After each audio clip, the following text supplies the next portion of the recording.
কি হলো? জবাব দাও আমাকে, কে ছিল ওই ছেলেটা? খুশি ভ্রু কুচকে বলল। ছেলেটা? কোন ছেলেটা? বাহ, কতজন আছে তোমার জীবনে যে কোনটার কথা বলছে তাই বুঝতে পারছো না? খুশি একটু রাগী কণ্ঠে বলল। প্রহর, মাইন্ড ইওর টাং। এসব কি ধরনের কথা? প্রহর তাচ্ছিল্যের সুরে বলল। ওয়াও, তো ম্যাডামের সামনে এখন আদবের সহিত কথা বলতে হবে, তাই না? ফাইন।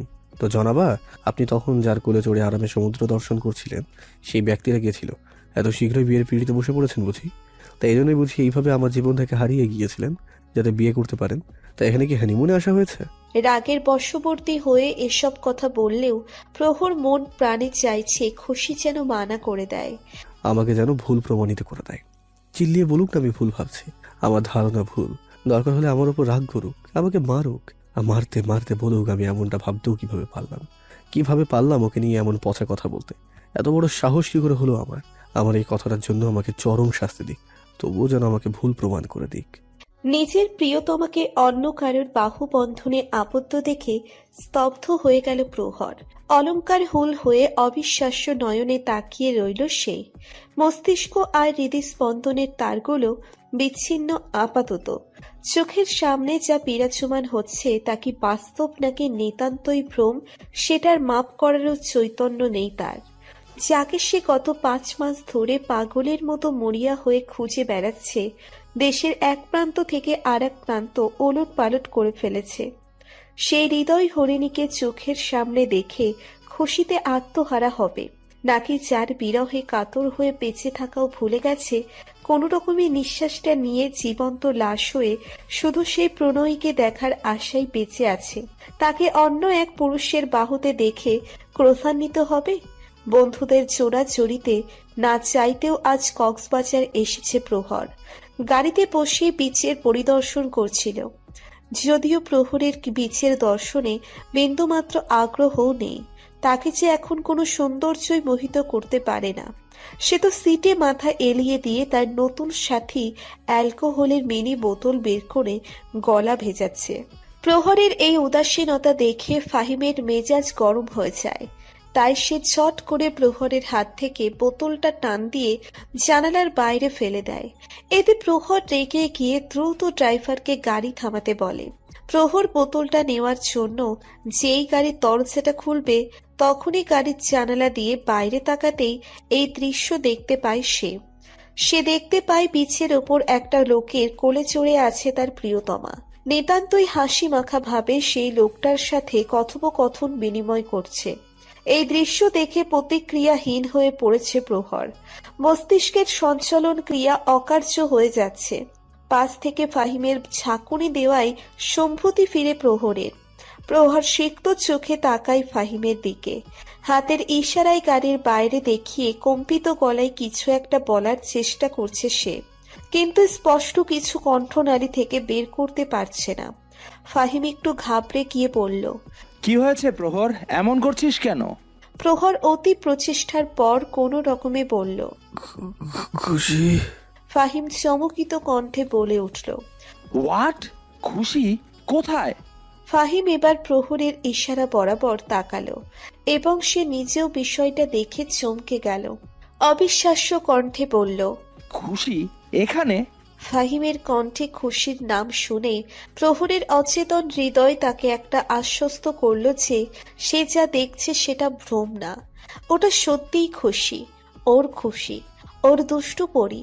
সহস্র খুশির ভাব প্রবণের মেলা জমল তার অন্তর্দেশ জুড়ে, যার বহিঃপ্রকাশ স্বরূপ প্রহরের আখি যুগলে অশ্রুরা ভিড় জমালো। প্রহর আর কাল বিলম্ব না করে গাড়ির দরজা খুলে বাইরে যাওয়ার জন্য উদ্যত হলো। তবে তার আগেই ফাহিম তার হাত ধরে আটকে দিয়ে বলল, কোথায় যাচ্ছিস প্রহর? অতিরিক্ত ভাব প্রবণতায় জড়িয়ে আসা প্রহর অস্থির কণ্ঠে বলল, কোথায় যাচ্ছি মানে? ফাহিম, তুই দেখছিস না আমার খুশি ওখানে? আমার খুশি, যাকে আমি এতদিন ধরে পাগলের মতো খুঁজছিলাম, সেই খুশি। ফাইনালি আজ আমি তাকে পেয়ে গেছি। আর তুই কিনা আমাকে জিজ্ঞেস করছিস আমি কোথায় যাচ্ছি? আমি আমার খুশির কাছে যাচ্ছি, ছাড় আমাকে। ফাহিম প্রহরকে 2 হাতে আটকে ধরে শান্ত সুরে বলল, দেখ, আমি তোর মনোভাব বুঝতে পারছি, কিন্তু খুশির কাছে যাওয়ার আগে একটু ভেবেচিন্তে যাওয়া দরকার তোর জন্য। মানে? মানে তুই খুশি আছে এটা তো দেখলি, কিন্তু খুশির সাথে যে অন্য কেউ আছে সেটা তুই অদেখা করছিস। ভালো করে দেখ, খুশি কিন্তু ওখানে একা নেই, তার সাথে অন্য একজনও আছে। হ্যাঁ, তো কি হয়েছে? হবে হয়তো কেউ, হয়তো খুশির কোনো কাজিন বা রিলেটিভ হবে। তাতে কি হয়েছে? তোর কি সত্যি এমনটা মনে হয়? তুই বিষয়টা বুঝতে পারছিস না, নাকি বোঝার চেষ্টা করছিস না, নাকি বুঝেও না বোঝার ভান করছিস? Faim, don't try my patience. যা বলবি ক্লিয়ারলি বল। ওকে ফাইন, তাহলে শোন। দেখ, ওদের দুজনের ভাবভঙ্গি দেখে কোনো অ্যাঙ্গেল থেকে ওদের কাজিন বা রিলেটিভ মনে হচ্ছে না। এটা কক্সবাজার, এখানে বেশিরভাগ দম্পতি বিয়ের পর বেড়াতে আসে। হতে পারে ওরাও। ফাহিমের কথার সার মর্ম বোধগম্য হতেই আঁতকে উঠল প্রহরের হৃৎপিণ্ড। কাতর হৃদয়টা আতঙ্কে কেঁপে উঠল। বিবর্ণ লালচে চোখে তাকালো ফাহিমের দিকে। ফাহিমের মুখ বাক্য প্রহরের কর্ণপাত হলেও তার মন মস্তিষ্ক কোনোটাই সেটা কোনো ক্রমেই মানতে রাজি না। না না, কিছুতেই না, এটা হতেই পারে না। আমার খুশি অন্য কারো। এটা আভাস পেতেও যেন প্রহরের রক্ত কণা জমে যাচ্ছে। No no no, never never ever will happen that. প্রহর আতঙ্কিত আর অস্থির কণ্ঠের সংমিশ্রণে বলে উঠল, জাস্ট শাট আপ। মুখ আছে বলে কি তুই মুখে যা আসবে তাই সব বলবি? তো সাহস শিকার হয় আমার ফালতু কথা বলার? খুশি শুধু আমার, ও আমাকে ছাড়া অন্য কারোর হতে পারে না, কখনো না। ফাহিম বলল, এটা কি তুই আমাকে বোঝাতে চাচ্ছিস, নাকি নিজেকে এই ভুল বোঝানোর অযথা প্রয়াস করছিস? দেখ, খুশি তোর জীবন থেকে আলাদা হয়েছে প্রায় 5 মাস হলো। তো এর মাঝে হতেই পারে খুশির বিয়ে হয়ে গেছে, আর ওর হাজবেন্ড ওর সাথে এখানে বেড়াতে এসেছে। ফাহিমের বিষাক্ত বাক্যগুলো প্রহর শ্রবণ করতে পারছে না।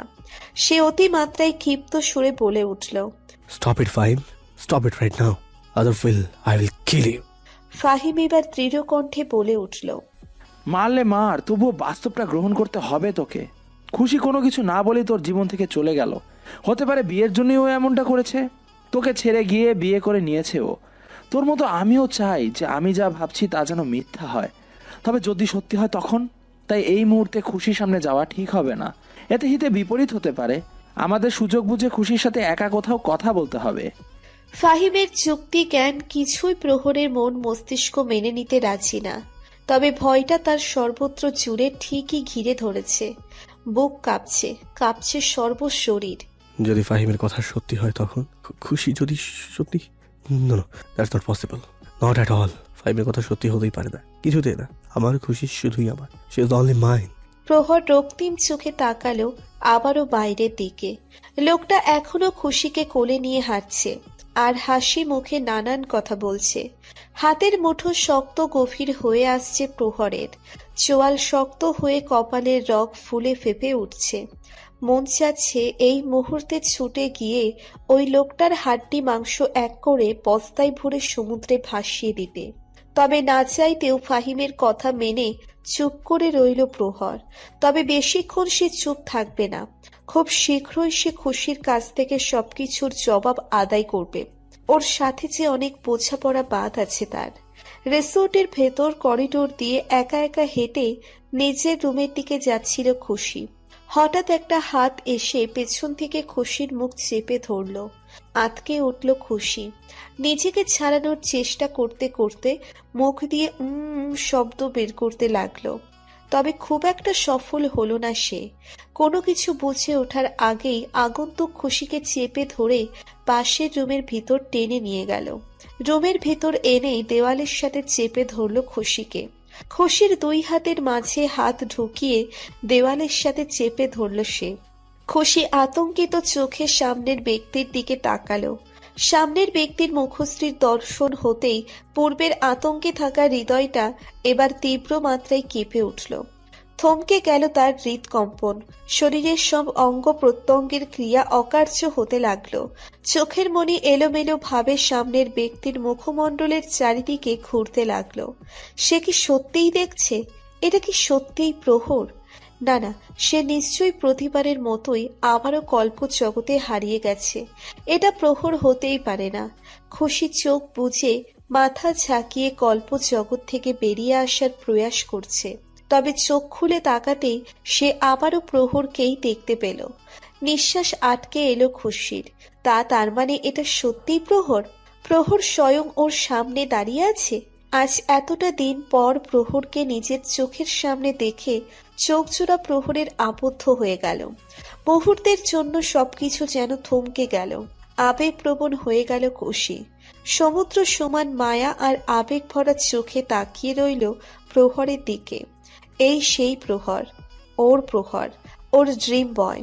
চেহারায় অনেকটা পরিবর্তন এসে গেছে তার। চুলগুলো আগের মতো আর সিল্কি নেই, কেমন লম্বা এলোমেলো অগোছালো অযত্নে পড়ে আছে। দাড়ি গোঁফও অনেক বড় হয়ে গেছে, মনে হচ্ছে অনেক দিন কাটে না, অনেকটা শুকিয়ে গেছে। চোখ দুটো কেমন লাল রক্তিম হয়ে আছে, যেন কত কাল ঘুমায় না।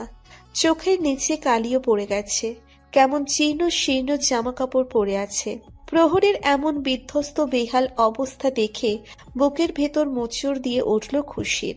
তবে এত কিছুর পরেও ওর ড্রিম বয়টা এখনো সেই আগের মতোই হ্যান্ডসাম আর অ্যাট্রাকটিভ আছে। চেহারার আকর্ষণ এক বিন্দুও কমেনি। ছেলেটা গেছিল? হঠাৎ প্রহরীর কথাই বাস্তবে ফিরে আসে খুশি। বাস্তবতার মুখোমুখি হতেই দ্রুত অন্যদিকে মাথা ঘুরিয়ে নিজের চোখের পানি বহমান হওয়া নিয়ন্ত্রণ করে। ভয় এসে ঘিরে ধরে খুশির সর্বত্র জুড়ে। প্রহর হঠাৎ কোথা থেকে এখানে এলো? এখন কি বলবে ও? কি জবাব দিবে ওকে? কিভাবে এড়িয়ে যাবে ওকে? প্রহর যে তার জবাব চাইবে। এখন কি করবে ও? খুশিকে চুপ থাকতে দেখে প্রহর আরো বেশি রেগে উঠে চোয়াল শক্ত করে বলল, কি হলো, জবাব দাও আমাকে। কে ছিল ওই ছেলেটা? খুশি ভ্রু কুঁচকে বলল, ছেলেটা? কোন ছেলেটা? বাহ, কতজন আছে তোমার জীবনে যে কোনটার কথা বলছি তাই বুঝতে পারছো না? খুশি একটু রাগী কণ্ঠে বলল। প্রহর, মাইন্ড ইওর টাং। এসব কি ধরনের কথা? প্রহর তাচ্ছিল্যের সুরে বলল, ওয়াও, তো ম্যাডামের সামনে এখন আদবের সহিত কথা বলতে হবে, তাই না? ওকে, ফাইন। তো জনাবা, আপনি তখন যার কোলে চড়ে আরামে সমুদ্র দর্শন করছিলেন সেই ব্যক্তিরা গিয়েছিল। এত শীঘ্রই বিয়ের পিড়িতে বসে পড়েছেন বুঝি? তাই এই জন্যই বুঝি এইভাবে আমার জীবন থেকে হারিয়ে গিয়েছিলেন যাতে বিয়ে করতে পারেন। তাই এখানে কি হানিমুনে আসা হয়েছে? রাগের বশবর্তী হয়ে এসব কথা বললেও প্রহর মন প্রাণে চাইছে খুশি যেন মানা করে দেয়। আমাকে যেন ভুল প্রমাণিত করে দেয়। চিল্লিয়ে বলুক না আমি ভুল ভাবছি, আমার ধারণা ভুল। দরকার হলে আমার উপর রাগ করুক, আমাকে মারুক, আর মারতে মারতে বলুক আমি এমনটা ভাবতেও কিভাবে পারলাম ওকে নিয়ে এমন পচা কথা বলতে। এত বড় সাহস কি করে হলো আমার এই কথাটার জন্য আমাকে চরম শাস্তি দিক, তবুও যেন আমাকে ভুল প্রমাণ করে দিক। এই প্রথম নিজের ধারণা ভুল হওয়াই সবচেয়ে বেশি আনন্দিত হবে প্রহর। তবে সেটা আর হলো না। প্রহরের সব আশায় বালিচাপা দিয়ে এবং তার ধারণাকে সত্যের সিল মেরে দিয়ে খুশি বলে উঠল, হ্যাঁ, ঠিক বলেছ। আমি বিয়ে করেছি আর আমার হাজবেন্ডের সাথে এখানে হানিমুনে এসেছি। খুশির এই ছোট্ট স্বীকারোক্তিটা যেন প্রহরের কানে উত্তপ্ত লাফা হয়ে ঢেলে পড়ল। কান দিয়ে প্রবেশ করে সারা শরীরে সেই লাফা ছড়িয়ে পড়ল, সবকিছু জ্বালিয়ে পুড়িয়ে ছারখার করে দিচ্ছে। মুহূর্তেই তার পৃথিবীটা থমকে গেল। মস্তিষ্কের সঞ্চালন ক্রিয়া অকার্য হয়ে পড়ল। তপ্ত হৃদস্পন্দনের গতিবেগ থেমে গেল। চোখ দুটো রক্তের গালিচায় পরিণত হচ্ছে। খুশির কথাটা কান দিয়ে প্রবেশ করে মস্তিষ্কে পৌঁছলেও মন তা কিছুতেই মানতে রাজি না, একেবারেই না। প্রহর কম্পিত গলায় বলল, মিথ্যে, সব মিথ্যে। তুমি মজা করছো তাই না? আমি জানি তুমি মজা করছো, তোমার তো এইসব মজা করতে অনেক ভালো লাগে। এখনো তুমি মজাই করছো তাই না? প্লিজ বন্ধ করো না এই মজা। খুশি নিজেকে শক্ত করার সচেষ্ট চেষ্টা চালাচ্ছে। চোখ বন্ধ করে শক্ত গলায় বলল, আমি মোটেও মজা করছি না, এটাই সত্যি। তুমি যাকে দেখেছো সেই আমার খুশির কথা শেষ হওয়ার আগেই প্রহর খুশির মাথার পাশে দেওয়ালে সজোরে একটা ঘুষি মেরে উচ্চস্বরে ব্যথিত কণ্ঠে বলে উঠল, Stop it! No, no, no. That's not true. Not true. Not true. You're lying with me. You can't do this. Damn it! খুশি ভিতরে ভিতরে ভয়ে কেঁপে উঠলেও উপরে সেটা বুঝতে না দিয়ে নিজেকে শক্ত রেখে বলে উঠল, এটাই সত্যি, আর সত্যি মেনে নেয়া ভালো। এটাই সবার মঙ্গল। প্রহর দুই হাতে খুশির মুখটা শক্ত করে ধরে ক্রোধিত কণ্ঠে বলল, To hell with your মঙ্গল। কিসের মঙ্গল? হ্যাঁ, তুমি বিয়ে? না না, এটা হতে পারে না। তুমি এটা করতে পারো না আমার সাথে। তুমি তো আমাকে ভালোবাসতে, তাই না? বুঝে গেছো সবকিছু। বিয়ে তো আমাদের হয়েছিল, আমি না তোমার স্বামী ছিলাম, আর তুমি আমার বউ। সেসব ভুলে গেলে সব ওয়াদা। বলো তাহলে, আমি তো তোমার স্বামী, অন্য কাউ কিভাবে হতে পারো বলো? খুশি শক্ত গলায় বলল, ওহ প্লিজ, বাচ্চাদের মতো কথা বলো না। তুমি নিজেও জানো ওসব কিছু শুধু একটা ছেলে মানুষই ছাড়া আর কিছুই না। ওই খেলা খেলা বিয়েকে সত্যি মেনে বোকামো করো না। তখন আমি ছেলে মানুষই করতাম, তাই না বুঝে যা ইচ্ছে তাই করতাম। তাই বলে তুমিও ওটা ধরে বসে আছো? দেখো, ওইসব প্রেম প্রেম খেলাকে ভুলে যাও আর নিজের জীবনে অগ্রসর হও। প্রহর অতিরিক্ত রেগে গিয়ে পাশে থাকা টি টেবিলে একটা লাথি মেরে উচ্চস্বরে বলে উঠল। Just shut up. আমাদের ভালোবাসা তোমার কাছে এখন বোকামি বলে মনে হয়? আমাদের 2 বছরের সম্পর্কটা তোমার কাছে ছেলে মানুষই হয়ে গেল, আর এতদিন পরে তুমি সেটা উপলব্ধি করতে পারছো? তাহলে কেন সে ছিল আমার জীবনে বলো? আমি তো একা একাই ভালো ছিলাম, কেন আমার জীবনটাকে এলোমেলো করে দিলে তুমি? বলো, কেন করলে এমনটা? ঠিক আছে, আমি তোমার অপরাধী। আমি তোমার সামনে দাঁড়িয়ে যা শাস্তি দিতে চাও দিতে পারো, চাইলে আমাকে মেরেও ফেলতে পারো, আমি কোনো অভিযোগ করব না। প্রহর অগ্নি চোখে খসির দিকে তাকিয়ে ওর কাছে এসে বলল। এটাই তো আমি পারি না, এখানেই আমি দুর্বল। তুমি ভালো করেই জানো আমি নিজেকে শেষ করতে পারি, কিন্তু তোমাকে কিঞ্চিত পরিমাণ আঘাতও করতে পারবো না। তবে ওই রাস্কেলটাকে তো আমি ছাড়বো না। তোমাকে আমার কাছ থেকে কেড়ে নেওয়ার সাহস দেখিয়েছো, ওকে তো শাস্তি পেতেই হবে। খসি এবার আতকে উঠে বলল। দেখো, তুমি ওকে কিছু করবে না। তোমার অপরাধী আমি, এতে ওর কোনো দোষ নেই। তাই যা শাস্তি দেওয়ার আমাকে দাও, ওকে কিছু করবে না প্লিজ। প্রহর তিরস্কার করে বলল। বাহ, এত ভালোবাসা বুঝি, তার জন্য নিজেকে কুরবান করে দেবে? খসি প্রহরের চোখে চোখ রেখে বলে উঠল। নিজের স্বামীকে তো ভালো না বাসলে কাকে ভালোবাসবো? সেই তো আমার সব। প্রহর অশ্রুসিক্ত রক্ত লাল চোখে তাকিয়ে বলল। চলে যাও এখান থেকে, তাহলে সত্যি জানি না আমি কি করে বসবো। Just get lost. খুশি মাথা নিচু করে দৌড়ে ওখান থেকে বেরিয়ে এলো। খুশি চলে যাওয়ার সাথে সাথেই প্রহর উন্মাদ হয়ে রুমের সব জিনিসপত্র ভাঙতে শুরু করে দিল। ভাঙতে ভাঙতে চিল্লিয়ে বলতে লাগলো। Why? Wow! Damn it! Why? খুশি দৌড়ে নিচের রুমে এসে দরজা বন্ধ করে দিল। দরজা ঘেঁষে নিচে বসে পড়ল সে। তারপর মুখে হাত চেপে ডুকরে কেঁদে উঠল সে। এতক্ষণ ধরে অনেক কষ্টে আটকে রাখলেও এখন সে বাঁধ ভেঙে এলো অশ্রুধারা। কাঁদতে কাঁদতে বিড়বিড় করে বলতে লাগলো। কেন এলে তুমি? কেন আবার ফিরে এলে তুমি? কেন আবার পোড়াতে এলে তুমি? সব শেষ হয়ে গেছে, প্লিজ চলে যাও এখান থেকে, প্লিজ। কাঁদতে কাঁদতে দুর্বল চিত্তে ফ্লোরে নিচের শরীর এলিয়ে দিল খুশি। চোখের সামনে ভেসে উঠল প্রহরের সাথে কাটানো সেই মুহূর্তগুলো। মনে পড়ে গেল 2 বছর আগের কথা, কিভাবে ওর জীবনে এসেছিল প্রহর, ওর ড্রিম বয়, অতীত। কেন এত হারাবার ভয়, কেন এত সংশয়,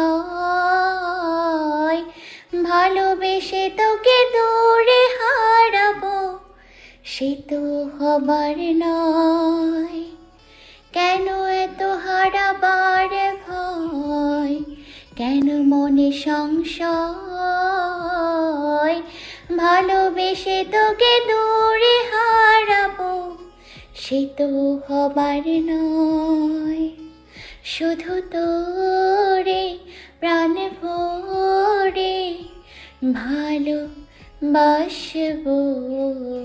শুধু তোরে ভালোবেসে এই বুকে জড়াবো, শুধু তোরে প্রাণ ভরে ভালোবাসবো,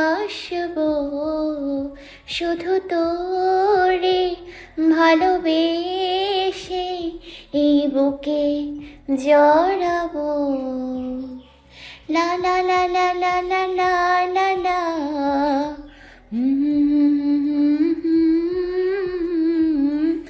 ভালোবেসে তোরে দূরে হারাবো, সে তো হবার নয়। মনের আনন্দে গান গাইতে গাইতে প্রফুল্ল চিত্তে নিজ রুম থেকে বেরিয়ে এলো চঞ্চলময়ী কন্যা খুশি।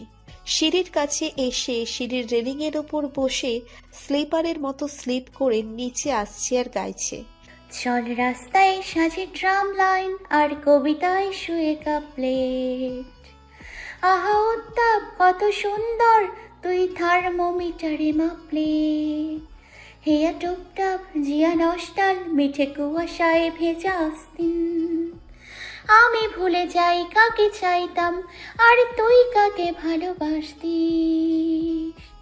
চল রাস্তায় সাজে ট্রাম লাইন, প্রিয় বন্ধুর পাড়া নিঝুম, চেনা চাঁদ চলে যায় রিকশায়। মুখে যা খুশি বলুক রাত্রির, শুধু চোখ থেকে চোখে দীক্ষায়। পায়ে ঘুম যায় একা ফুটপাত, উড়ে জোছনায় মোড়া প্লাস্টিক। আমি ভুলে যাই কাকে চাইতাম, আর তুই কাকে ভালোবাসতিস। চল রাস্তায় সাজে ট্রাম লাইন, পোষা বালিশের নিচে পথঘাট, যারা সস্তায় ঘুম কিনত, তারা কবে ছেড়ে গেছে বন্দর, আমি পাল্টে নিয়েছি রিংটন। তবু বারবার তোকে ডাকতেই একই উপহার ডাকে স্বস্তি। আমি ভুলে যাই কাকে চাইতাম, আর তুই কাকে ভালোবাসতিস। আমি ভুলে যাই কাকে চাইতাম, আর তুই কাকে ভালোবাসতিস। আমি ভুলে যাই কাকে চাইতাম, আর তুই কাকে ভালোবাসতিস। সোফায় খুশির বাবা রাকিব হাসান আর ছোট ভাই নিভান বসে আছে। খুশি সেখানে এসে ওদের হাত ধরে দাঁড় করিয়ে ওদের সাথেও নাচতে লাগলো আর গান গাইতে লাগলো। খুশির বাবা ভাইও হাসি মুখে খুশির সাথে নাচতে লাগলো। এদের এই মহা আনন্দের মাঝে হঠাৎ কেউ কর্কশ গলায় বলে উঠল, কি হচ্ছে এইসব? ব্যাস সবার নাচ গান বন্ধ হয়ে গেল।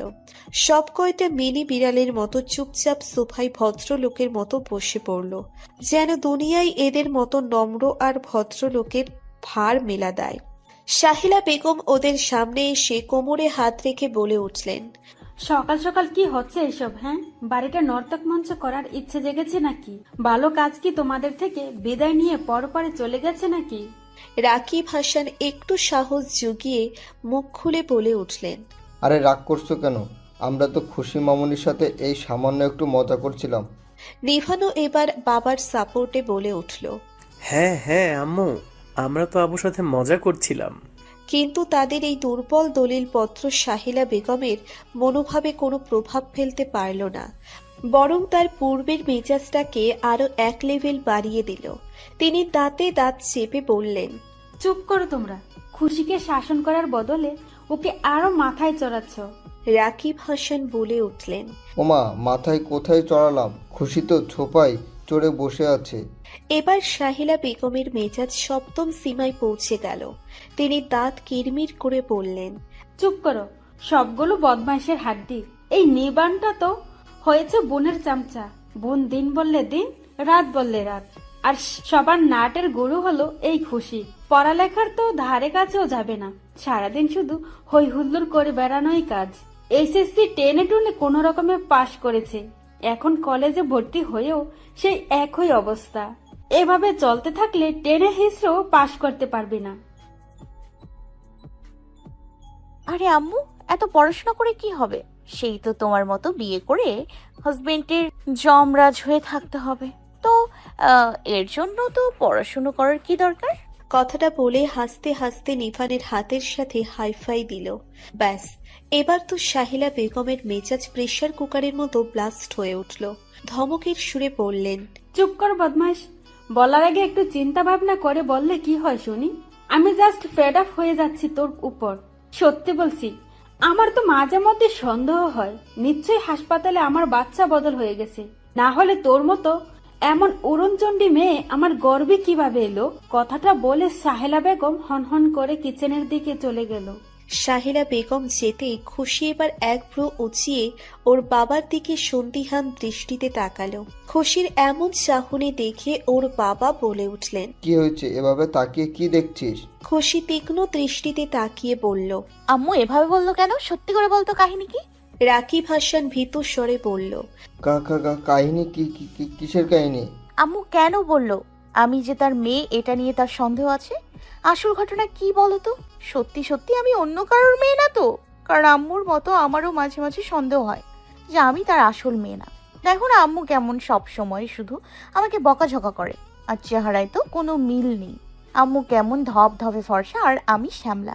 তাই সত্যি করে বলো, তুমি অন্য কারোর সাথে ইটিস পিটিস করে আমাকে পয়দা করনি তো?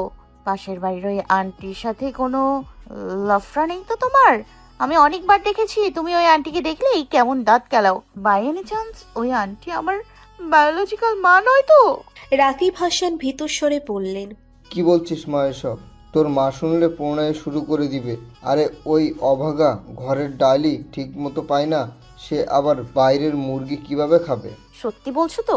কারণ ওই আন্টি দেখি বিনা কারণেই আমার উপর অনেক মেহেরবান হয়। আমাকে দেখলেই তার মমতা উতলে পড়ে। এবার নিভান মাঝখান থেকে বলে উঠল। দেখো আপু, তুমি ওই আন্টির মেয়ে হলে আমিও তার ছেলে। তুমি যেখানে আমিও সেখানে। খুশি নিভানের গাল টেনে দিয়ে আদুরে গলায় বলল।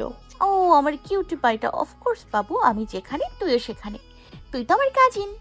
রাকিব হাসান বলে উঠলেন। দয়া করে এসব ফালতু কথা বাদ দে তোরা। তোর মা শুনলে আমরা কেউ আর এই দুনিয়ায় মুখ দেখাতে পারবে না। ওদের বাবার এমন করুণ মুখশ্রী দেখে দুই ভাই বোন খিলখিল করে হেসে দিল। ফাল্গুন মাস পড়ে গেছে, চারিদিকে বসন্তের ছোঁয়া লেগেছে। গাছে গাছে গজিয়ে উঠছে নতুন কচি পাতা। শিমুল, পলাশ, কুসুম সহ নতুন নতুন ফুলের আগমন ঘটেছে। বসন্তের ছোঁয়া লেগেছে খুশির মনেও। বসন্ত বাতাসের মন নেচে উঠছে। কোনো এক অজানা কারণে এই মনটা আজ উৎফুল্ল হয়ে উঠছে। মনে হচ্ছে আজ কিছু একটা ঘটতে যাচ্ছে ওর সাথে, যার প্রভাবে ওর সজীবনী নব্য রঙে রঞ্জিত হবে। আজ খুশির কলেজের প্রথম দিন। প্রচুর উৎসাহ আর উদ্দীপনার সহিত কলেজে পা রাখল সে।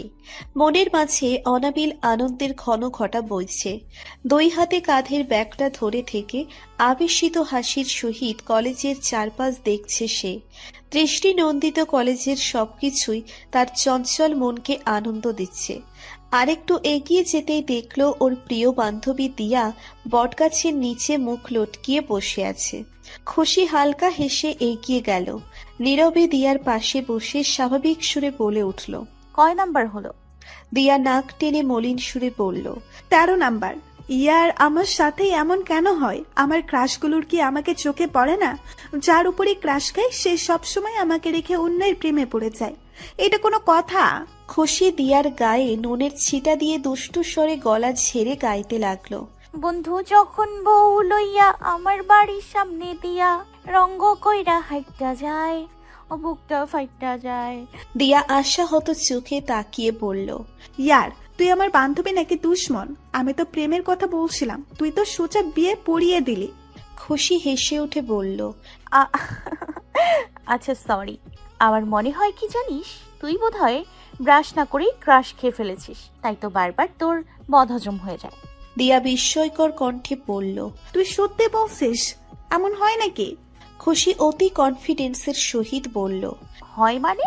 আলবাত হয়। তাই এখন থেকে ক্রাশ খাওয়ার আগে ভালো করে ব্রাশ করে নিবি, তাহলে দেখবি আর এমন হবে না।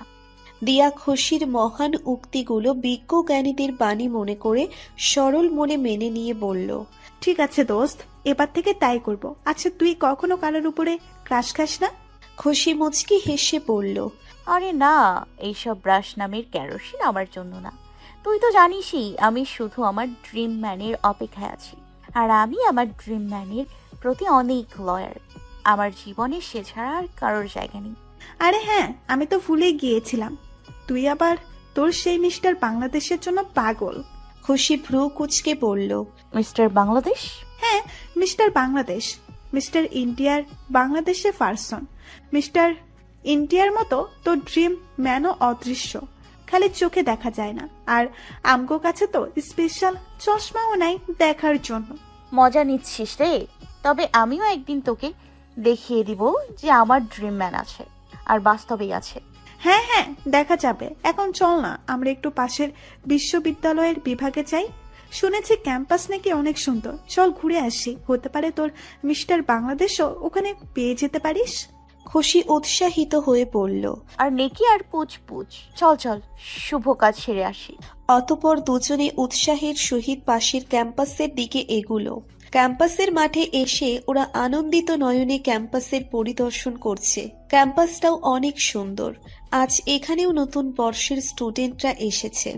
ছাত্রছাত্রীর পদচারণায় মুখরিত চারপাশ।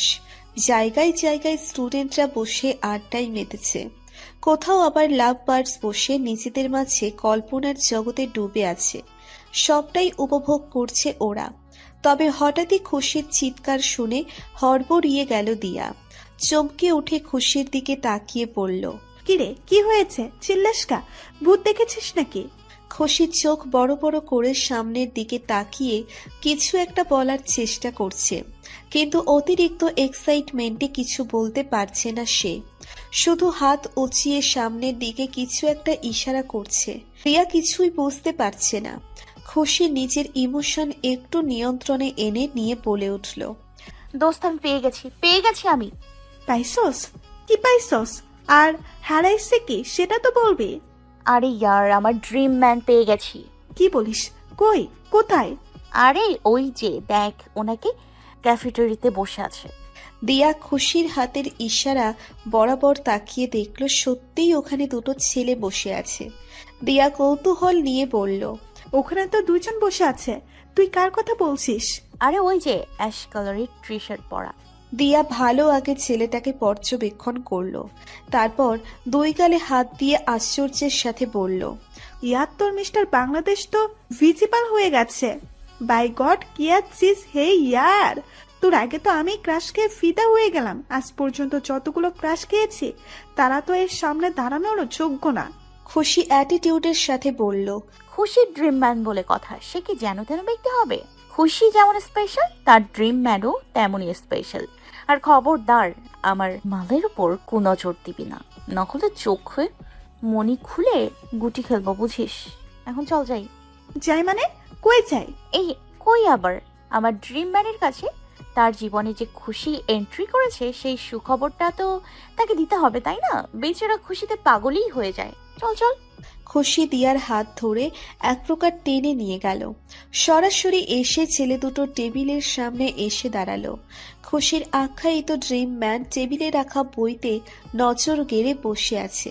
তার ভাবভঙ্গি দেখে মনে হচ্ছে এখানে ওরা দুজন মেয়ে আর পাশে থাকা চেয়ারের মাঝে কোনো পার্থক্য নেই, যেন ওদের কোনো অস্তিত্বই নেই। ওদের দৃষ্টি আকর্ষণের জন্য খুশি একটু গলা খাকারি দিয়ে উঠল। এতে করে পাশের ছেলেটি ওদের দিকে তাকালেও যার জন্য এত কষ্ট তার কোনো হেলদোলি নেই। পাশের ছেলেটা তখন বলে উঠল, কি ব্যাপার আপনিরা, কিছু বলবেন? খুশি চোখের ইশারায় ছেলেটাকে বোঝালো সে তার সাথে না, বরং সামনের ব্যক্তির সাথে কথা বলতে চায়। ছেলেটা তখন খুশির সেই ড্রিম ম্যানের দিকে তাকিয়ে বলল, প্রহর, ওরা তোর সাথে কথা বলতে চায়। প্রহর নামটা শুনে খুশির মনে এক দমকা হাওয়া এসে লাগলো। তবে প্রহরের কথায় ভ্রু কুঁচকে এলো খুশির। প্রহর বইয়ের দিকে তাকিয়ে থেকেই বলে উঠল, নট ইন্টারেস্টেড। ব্যাস, এবার আর সহ্য হলো না খুশির। হাত বাড়িয়ে টেবিলে থাকা বইটা ঠাস করে বন্ধ করে দিল সে। এবার প্রহর ভ্রু কুঁচকে তাকালো খুশির দিকে, আর সামনের ছেলেটা হা হয়ে তাকিয়ে রইল। আজ পর্যন্ত প্রহরের সামনে কেউ এমন দুঃসাহস দেখানোর গোস্তাকি করেনি, কিন্তু তাতে খুশির কি? সে তো নিজের কর্মসিদ্ধিতে ব্যস্ত। প্রহর খুশির দিকে তাকাতেই খুশি বিন্দাস বলে উঠল, আরে কি বইয়ের মাঝে ঢুকে বসে আছেন? বইয়ের মাঝে কি রকেট সায়েন্স আবিষ্কার করছেন নাকি? আরে আপনার জীবনের টার্ন পয়েন্ট চলে এসছে, এই যে দেখুন আপনার সামনে স্বয়ং দাঁড়িয়ে আছে। তাই আপনাকে আর মেহনত করতে হবে না, আপনি যেমন আছেন তেমনই আমি গ্রহণ করব। খুশির প্রলাপ বাক্য শুনে প্রহরের কুচকানো ভ্রুটা আরো কুচকে গেল, আর সামনের ছেলেটা কেমন যেন কৌতূহলী হয়ে উঠল। অত্যাশ্চর্য কিছু একটা যে ঘটতে চলেছে সেটার আভাস পাচ্ছে সে, তাই সে কৌতূহলী কণ্ঠে বলে উঠল, এক্সকিউজ মি মিস, আপনি কি বলতে চাইছেন একটু ক্লিয়ারলি বলবেন?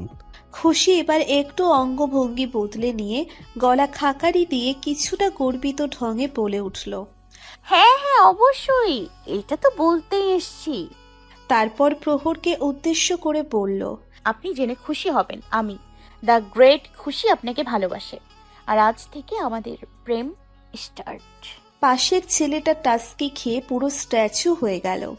বেচারা এত বড় শখ নিতে পারছে না, বিষম উঠে গেল তার। তবে প্রহরের মাঝে তেমন কোনো ভাবাবেগ দেখা গেল না, যেন খুশি এই মাত্রই ভালোবাসার কথা না, বরং কফির অর্ডার নিতে এসেছে। প্রহর বুকের উপর দুই হাত ভাঁজ করে চেয়ারে পিঠ ঠেকিয়ে স্বাভাবিক সুরে বলে উঠল, ইন্টারেস্টিং। তা আপনার কেন মনে হলো যে এটা আমার জন্য অতীব খুশির সংবাদ? মা, আবার জিগায়। আরে দ্য গ্রেট খুশি আপনাকে ভালোবেসছে, এর চেয়ে বড় খুশির সংবাদ আর কি হতে পারে আপনার জন্য? আরে আপনি জানেন না আপনি কত সৌভাগ্যবান ব্যক্তি যে এই খুশি আপনাকে চয়েস করেছে। আপনাকে জানেন আমার জন্য কত লাইন ধরেছিল?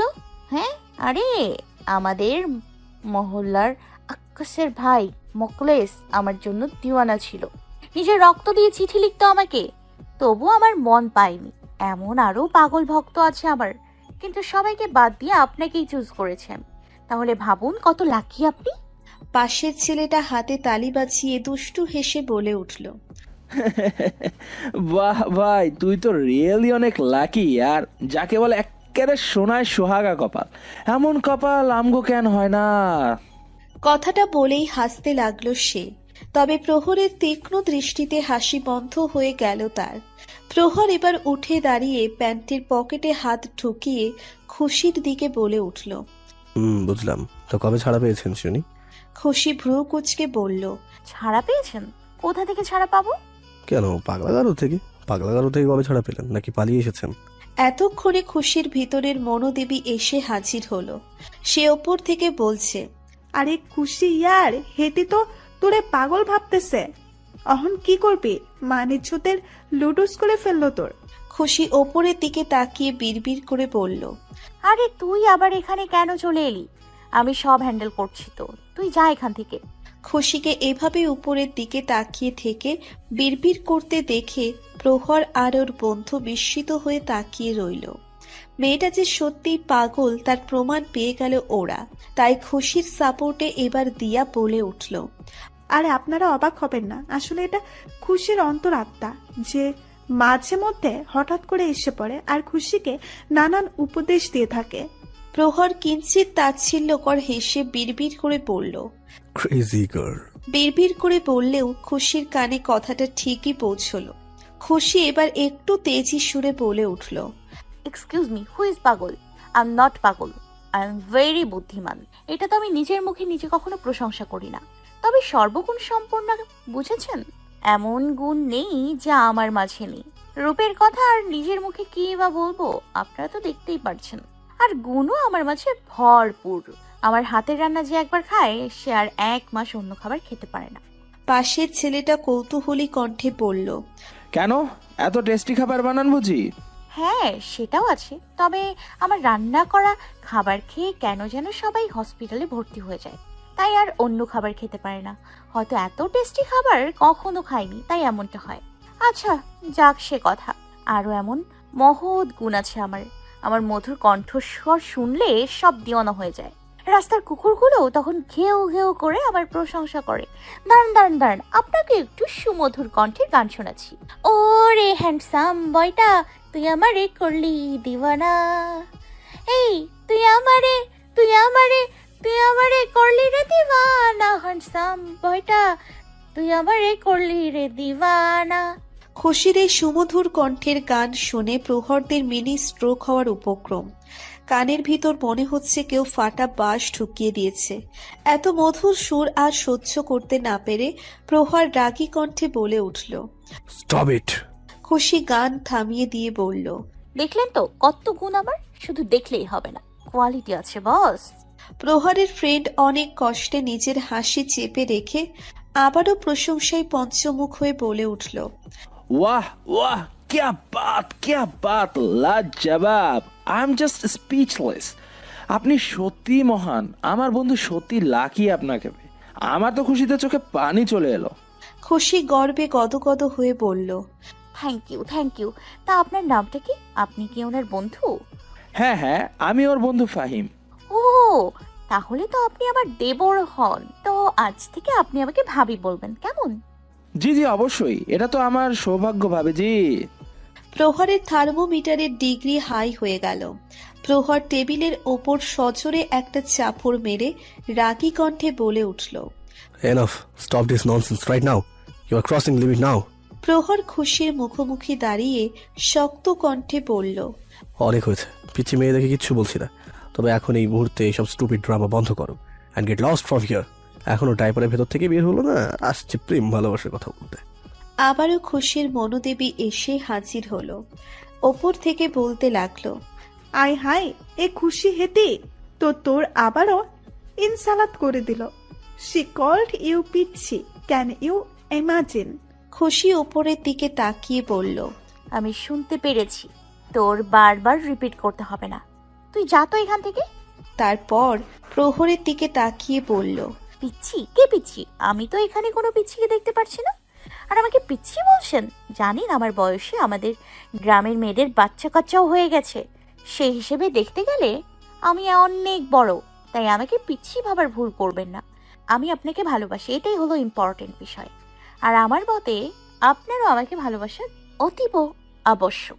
খুশির উপর চরম বিরক্ত হয়ে প্রহর নিজেই ওখান থেকে হন হন করে চলে গেল। যেতে যেতে বিরক্তিকর কণ্ঠে বলে গেল, রিডিকিউলাস। ফাহিমও ওর পিছু পিছু গেল। খুশি আর দিয়া ওদের যাওয়ার পানে তাকিয়ে রইল। দিয়া বলে উঠল, আর ইয়ার, তোর ড্রিম ম্যান তো তোকে পাত্তাই দিল না। খুশি বাঁকা হেসে পড়ল, খুশির ড্রিম ম্যান বলে কথা, একটু অ্যাটিটিউড তো থাকবেই। আর সহজে পাওয়া কোনো কিছুর গুরুত্ব থাকে না, তাই একটু মেহনত তো করতেই হবে। তবে ঘুরে ফিরে তাকে আমার কাছে আসতে হবে। খুশির জালুয়া থেকে বেঁচে কোথায় যাবে? সন্ধ্যায় রক্তিম আভা ঢেকে গিয়ে রাতের অন্ধকার নেমেছে মাত্রই। শীতের লেশ এখনো আছে। সন্ধ্যা হতেই শীতল বাতাসে শরীর ঠান্ডায় শিরশিরিয়ে ওঠে। গাড়ি থেকে নামতেই শীত শীত অনুভব হলো প্রহরের। প্রহর দ্রুত গিয়ে দরজায় নক করল। খানিক বাদেই জিদান সাহেব এসে দরজা খুলে দিল। দরজা খুলেই কেমন তীক্ষ্ণ দৃষ্টি নিক্ষেপ করল প্রহরের পানে, যেন সে অনেক বড় আকারের কোনো অন্যায় করে ফেলেছে। জিদান সাহেবের এই চাহনির অর্থ বুঝতে পারছে প্রহর। এই চাহনি যে তার পূর্ব পরিচিত, তাই সে স্বাভাবিক সুরে বলে উঠল, বাবা ভিতরে আসতে দাও। জিদান সাহেব দৃঢ় কণ্ঠে বলল, কেন আসতে দিব? আজ ঘরে নো এন্ট্রি তোর। তোকে না কতবার বলেছি এত সকাল সকাল বাসায় ফিরবি না। আরে আজকালকার ছেলে মেয়েদের মতো একটু নর্মাল হতে পারিস না? একটু আড্ডা দিবি, ডিস্কো সিস্কো যাবি, মেয়ে পটাবি, তা না সন্ধ্যা হতেই ছোট বাচ্চাদের মতো ঘরে চলে আসিস। এসব কি? প্রহর ভাবলেশীন ভাবে ভিতরে ঢুকতে ঢুকতে বলে উঠল, ওয়াও বাবা, ইউ আর রিয়েলি গ্রেট। মানে মানুষের বাবারা বাচ্চাদের ভালো হওয়ার উপদেশ দেয়, আর তুমি সবসময় আমাকে বিগড়ে দেওয়ার উপদেশ দাও। ইউনিক। জিদান সাহেব সোফায় বসতে বসতে বলে উঠল, আমি নর্মাল হওয়ার উপদেশ দেই। দিনে দিনে যে যন্ত্রণা মানাবে পরিণত হচ্ছে সে খেয়াল আছে তোর? 25 প্লাস চলছে, 2 মাস পর মাস্টারটাও কমপ্লিট করে ফেলবি, অথচ এখনো পর্যন্ত একটা গার্লফ্রেন্ডের মুখ দেখাতে পারলি না। ধিক্কার তোর উপর। এখন তো আমার তোর উপর সন্দেহ হয়। তোর মাঝে কোনো ফিজিক্যাল সমস্যা নেই তো? থাকলে বলতে পারিস, লজ্জার কিছু নেই। আমি ভালো ডাক্তারকে চিনি, চিকিৎসা করলে সব ঠিক হয়ে যাবে। প্রহর ডাইনিং টেবিলের ওপর থেকে গ্লাসে পানি ঢালতে ঢালতে খুব স্বাভাবিক সুরেই বলে উঠল, এসব উস্কানিমূলক কথা বলে কোনো লাভ নেই বাবা। আমার উপর কোনো প্রভাব ফেলবে না। তোমার এই অপদার্থ ছেলেকে দিয়েই কাজ চালাতে হবে। কেউ নো আদার অপশন। জিদান সাহেব হতাশার সুরে বলে উঠলেন, হ্যাঁ, তা যা বলেছিস। অপশন নেই বলেই তো তোকে সইতে হচ্ছে। সবার ছেলেমেয়েরা তার বাবা মাকে এই বয়সে নাতি নাতনির সুখ দেয়, অথচ আমার অপদার্থ ছেলে আমাকে একাকিত্ব ছাড়া আর কিছুই দিচ্ছে না। কি কপাল করে যে এসেছিলাম। আমি তো তোমাকে অনেক আগেই বলেছি তুমি আরেকটা বিয়ে করে দাও, তাহলে তো তোমার আরও অপশন চলে আসে। আর এত মেলোড্রামা করতে হতো না তোমার। জানি না কেন সব মেলোড্রামা আমার কপালেই কেন জুটছে। জিদান সাহেব ভ্রু কুঁচকে বললেন, সব মেলোড্রামা মানে? আমি ছাড়া আবার কে এলো তোর জীবনে মেলোড্রামা করতে? এই সত্যি করে বলতো কাহিনী কি? প্রহর এক মুহূর্তের জন্য খুশির কথাটা মনে করল, তবে পর মুহূর্তেই তা ঝেড়ে ফেলে বলে উঠল, কিছুই না বাবা, এত উৎসুক হওয়ার কিছুই নেই। কথা বলতে বলতে প্রহর টেবিলের ওপর রাখা খাবারের ঢাকনা ওঠালো। খাবার দেখে নাক মুখ কুঁচকে বলল, আবারও ঢেঁড়স? জিদান সাহেব দায়সারা ভাবে বললেন, হ্যাঁ তো আমি কি তোর চাকর লেগেছি নাকি যে রোজ রোজ তোর জন্য নতুন পকোয়ান বানাবো? ঢ্যাঁড়স যে পাচ্ছিস এটাই তোর সৌভাগ্য। নিত্য নতুন প্রণালী চাইলে বিয়ে করে বউ নিয়ে আয়।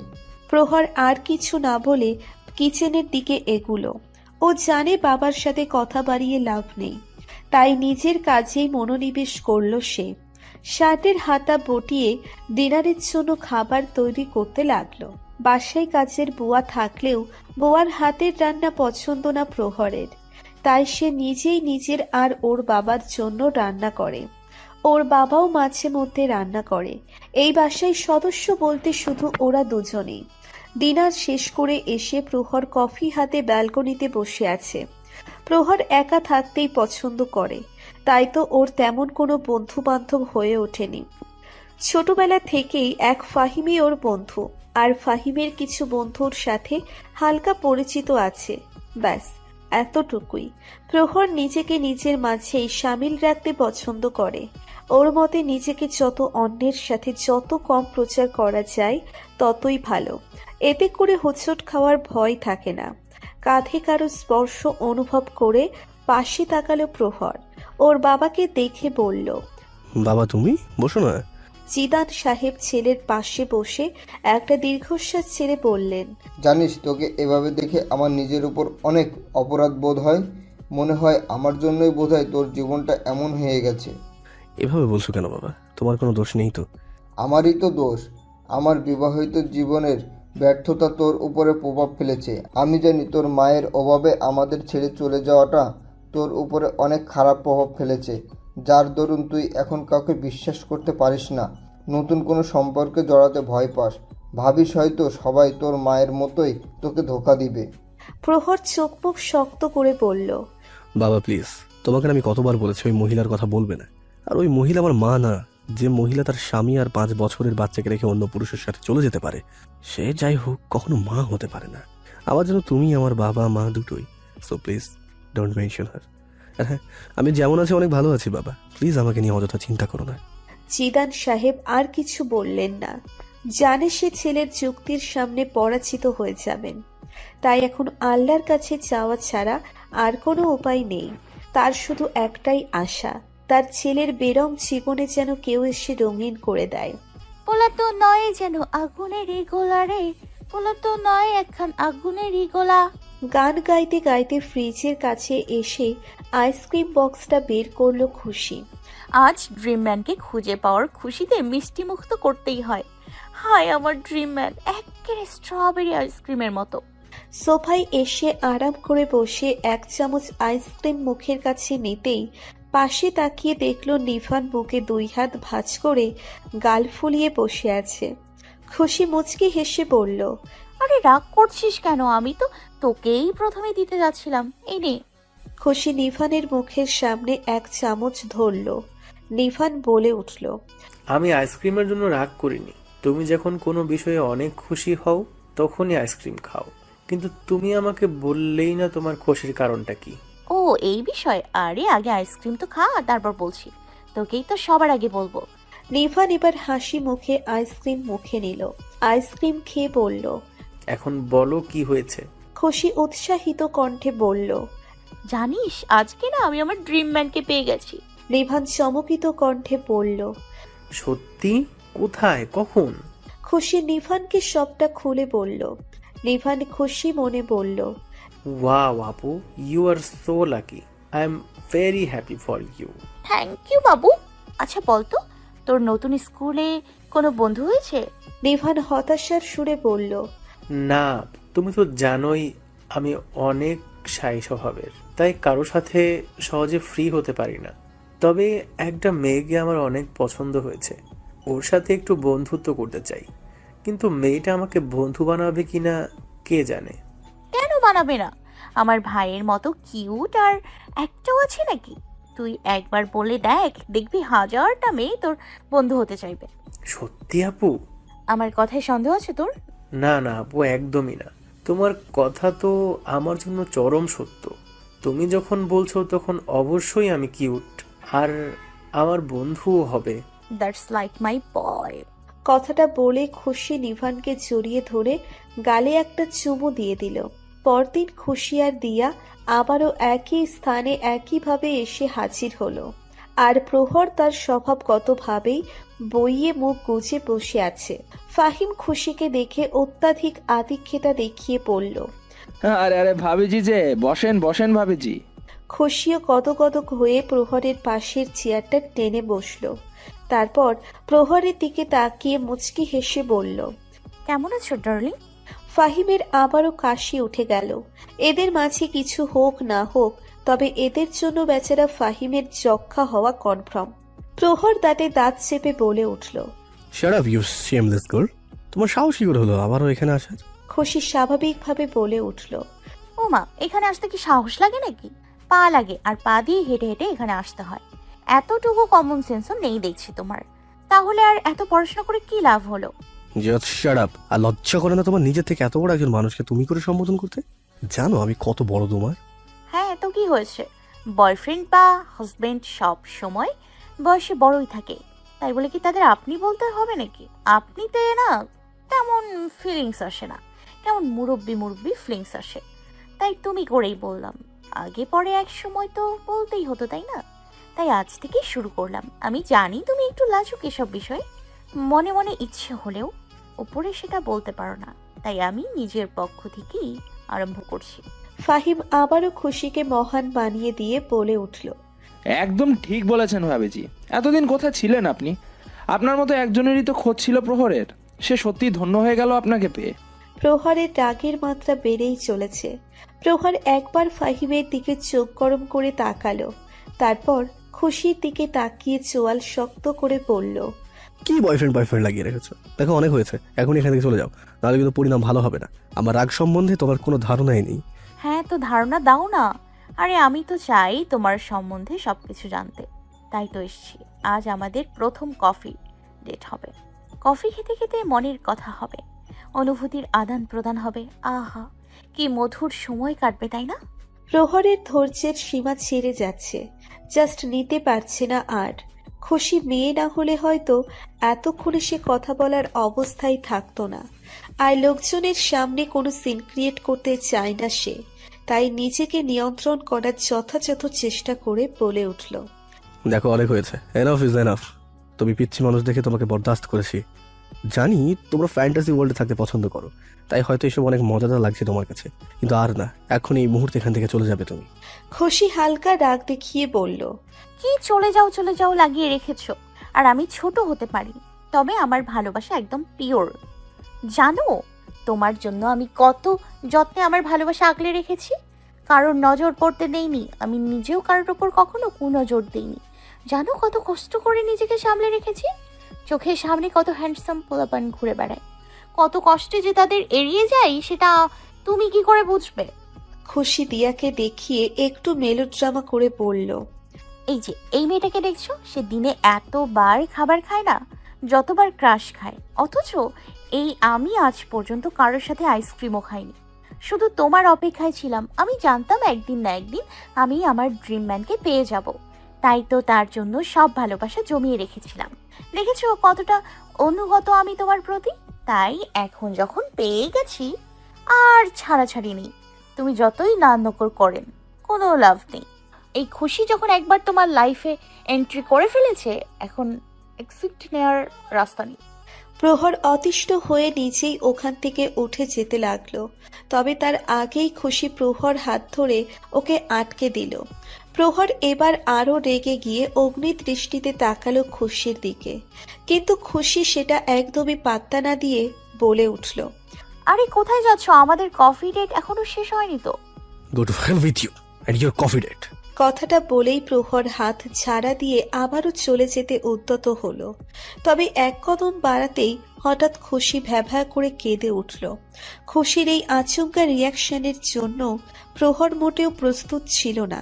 হড়বড়িয়ে গেল সে। আশেপাশের লোকজনও তাকিয়ে রইল ওদের দিকে। সবাই বিনা টিকিটে তামাশা দেখতে লাগলো। মহা বিড়ম্বনায় পড়ে গেল প্রহর। সে দ্রুত চেয়ারে বসে দাঁতে দাঁত চেপে পড়ল, what are you doing? Scene create করছো কেন? Damn it, stop crying, I said. খুশির কান্না থামার নাম নেই। সে নেকি কান্না করতে করতে বলল, আমি সিক্রেট করেছি আমি? আর তুমি যে এক নাম্বারের কিপটুস, তার বেলায় কি? হ্যাঁ, এই অবলা নারী এক কাপ কফি তো খেতে চেয়েছে, তাও তুমি খাওয়াচ্ছ না। কিপটার বব, চিপটা একটা। ফাহিম বলে উঠল। আরে ইয়ার, কফি খেতে চাচ্ছে বেচারি, এমন করছিস কেন? খাওয়া না। প্রহরের শরীর জ্বলে যাচ্ছে, মনে তো চাচ্ছে উঠিয়ে একটা আছাড় মারি মেয়েটাকে। জানি না কোথা থেকে এই আপদ এসে জুটল। প্রহর হাতের বাঁধন শক্ত করে চোখ বন্ধ করে নিজের রাগ কন্ট্রোল করার চেষ্টা করলো। লোকজনের সামনে সিন ক্রিয়েট করা যাবে না, আজকালকার পোলাপানের বিশ্বাস নেই। দেখা যাবে এসব নিয়ে সোশ্যাল মিডিয়ায় ট্রোল বানিয়ে দেবে। তাই অগত্যা খুশির কথা মেনে নিয়ে বলল, ওকে ফাইন, খাও তোমার কফি। সাথে সাথে বিদ্যুতের সুইচের মতো ফট করে খুশির মরা কান্না বন্ধ হয়ে গেল। প্রহর ওয়েটারকে ডেকে কফির অর্ডার দিল। অর্ডার দিয়ে বলল, তোমার কফির অর্ডার দিয়ে দিয়েছি, যত খুশি খাও, দরকার হলে সারাদিন বসে খাও। কথাটা বলে প্রহর আবারও উঠে যেতে লাগলো। তখন খুশি বলে উঠল, আহা, এভাবে না, কফি তো তোমারও খেতে হবে আমার সাথে, তাহলেই না কফি ডেট সম্পূর্ণ হবে। প্রহর উপায় অন্তর না পেয়ে বসে পড়ল। এই মেয়ের ভরসা নেই, আবারও না সিন ক্রিয়েট করে বসে। আর কোনো রিস্ক নেওয়া যাবে না, তাই আপাতত ওর কথা মানাটাই শ্রেয় মনে করল সে। একটু পরে ওয়েটার 4 কাপ কফি নিয়ে এলো। সবাই যার যারটা নিয়ে নিল। খুশি কফি খাচ্ছে কম, প্রহরকেই বেশি দেখছে। খুশি এবার ফাহিমের দিকে একটু কাত হয়ে ফিসফিস করে বলল, দেবরজি, আপনার মনে হচ্ছে না যে আপনারা দুজন লাভবার্ডের মাঝে কাবাব মে হাড্ডি হচ্ছেন? এই টাইমে বন্ধুদের কি করা উচিত ভুলে গেছেন নাকি? মনে হয় না আমাদের একটু স্পেস দেওয়া উচিত আপনাদের? জলদি জলদি বন্ধু ধর্ম পালন করুন, না হলে কিন্তু বন্ধু নামের কলঙ্কে আখ্যায়িত হবেন। খুশির ইশারা বুঝতে পেরে ফাহিম দুষ্টু হেসে বলল, জি জি ভাবিজি, অবশ্যই বুঝতে পেরেছি। আমি এক্ষুনি কেটে পড়ছি। বন্ধু নামের কলঙ্ক হওয়ার মোটেও ইচ্ছা নেই আমার। ফাহিম উঠে দাঁড়িয়ে প্রহরের উদ্দেশ্যে বলল। শোন, আমি একটু ওয়াশরুম থেকে আসছি। ফাহিম যেতে লাগলে খুশি আবার বলে উঠল, দেবরজি, আমার ফ্রেন্ড দিয়াকেও নিয়ে যান না, ও ওয়াশরুমে যাবে, কিন্তু ও চেনে না, ওকে একটু দেখিয়ে দেবেন? হ্যাঁ হ্যাঁ, অবশ্যই। দিয়া ভ্রু কুচকে বেকুবের মতো বলল। আমি যাবো আশ্রমে? খুশি দাঁতে দাঁত চেপে দিয়ার পায়ে একটা খোঁচা মেরে চোখের ইশারায় সবটা বোঝালো। দিয়া বিষয়টা বুঝতে পেরে বলল, হ্যাঁ হ্যাঁ, আমি যাবো। দিয়া তড়িঘড়ি করে উঠে ফাহিমের সাথে চলে গেল। ব্যাপারটা প্রহরের কাছে লাগলেও কিছু বলল না সে। আপাতত এই প্যারা থেকে বের হতে পারলেই বাঁচে সে। খুশি 5 মিনিট পর পর এক সিপ করে কফি খাচ্ছে আর আনন্দিত নয়নে প্রহরকে দেখছে, যেন চোখের পলকে পড়ছে না। প্রহর অন্যদিকে তাকিয়ে থাকলেও সে ঠিকই বুঝতে পারছে খুশি তার দিকে চোখ গিরে তাকিয়ে আছে। প্রহর একবার আর চোখে তাকিয়ে দেখল খুশি সত্যিই ওর দিকে তাকিয়ে আছে, চোখ দিয়ে স্ক্যান করে যাচ্ছে ওকে। ব্যাপারটা খুব আনকমফোর্টেবল লাগছে ওর কাছে। মনে হচ্ছে কেউ ওর ইজ্জতের উপর নজর দিচ্ছে। কোনো রকমে দ্রুত কফি শেষ করে উঠে চলে গেল প্রহর। আর খুশি হাতের উপর গাল ঠেকিয়ে প্রহরের যাওয়ার পানে তাকিয়ে থেকে মনে মনে বলল, যেতে চাও তুমি, যাও যত দূরে, ঘুরে ফিরে আসবে তুমি আমার এই মনের ঘরে। বা খুশি, বা তুই তো কবি হয়ে গেছিস, এত ট্যালেন্ট কই রাখবি তুই? বহমান কালাতিক্রমের পালা বদলে অতিবাহিত দিনের সংখ্যা দাঁড়িয়েছে 2 সপ্তাহ। 2 সপ্তাহে 14 দিন, 336 ঘন্টা, 20,160 মিনিট, 1,20,09,600 সেকেন্ড থাকে।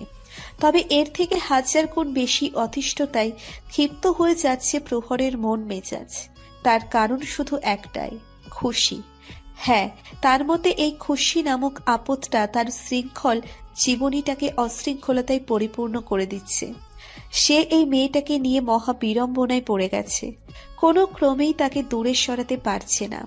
নিজের এই ব্যর্থতার ওপর নিজেরই চরম রাগ লাগছে।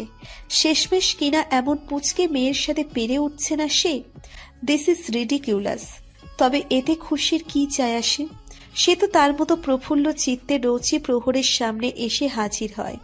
প্রহর বিরক্ত হয়ে কতবার বকা দেয়, তবুও তাতে খুশির কোনো হেলদোল নেই। তার মতো সে মাস্ত রোজ আসে আর প্রহরকে নানানভাবে হরেক রকম দলিলপত্র পেশ করে নিজের ভালোবাসার ওপর বিশ্বাস করানোর চেষ্টা করে। প্রহরকে ইমপ্রেস করার নানান পরিকল্পনায় লেগে থাকে, যদিও তার প্রচেষ্টায় খুব একটা প্রভাব পড়ে না প্রহরের উপর। উল্টো প্রহর রেগে গিয়ে আরো বকা দেয়। মাঝে মধ্যে তো অনেক কঠিন বাক্যও বলে দেয়, তবুও খুশির দৃঢ় সংকল্পের ঘুঁটি নাড়তে পারে না। তাই প্রহর যখন অতিরিক্ত বিরক্ত হয়ে যায় তখন নিজেই সেখান থেকে চলে যায়। সামনে এক্সাম না হলে প্রহর হয়তো ভার্সিটিতেই আসতো না, তাহলে এই চঞ্চল থেকে একটু রেহাই পেত। তবে এক্সামের জন্য সেটাও পারছে না।